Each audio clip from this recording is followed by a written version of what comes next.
rainay ny danitra. Eny aba, agnaro agnandagnisagny. Ho amasinina neny anaranao. Koa ny agnaranao sa ho tarotarongina fahatany. Ho tonga neny fanjakanao, ho tanteraka neny sitraponao ety an-tany ho tahakina any an-danitra. Fizao fanjakanao zao dia raha efa ao ndraiky vao nahoavy. Dia izay tianao no ataonay mianakavy eto ambony toy tany toy. Eny mipaka agnandagnisagny. Mioanay an'iny anay isan'andro. Filomy agnainy any ty. Avelao ny fahotanay, tahaka ny namelanay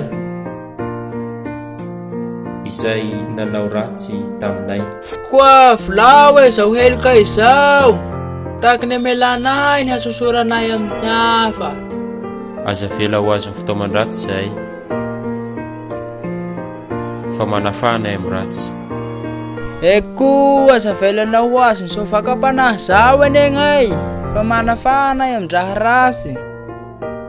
Fa aminao irery ihany no mitoetra amin'ny taona mifandimby, ny haja sy ny hery ary ny voninahitra. Fizao fanjakanao zao dia isondry bolinahy sa piso naminany handro fa mandrak'izay niko ity zao no mandavamy sika mianakavy. Misaosy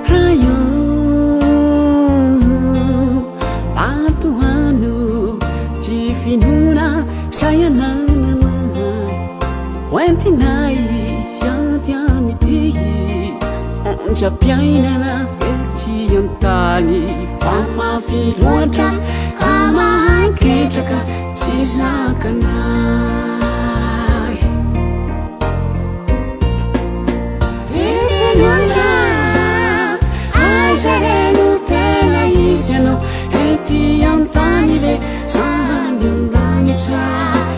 any anefa no tena misy ayasamarana fiainana.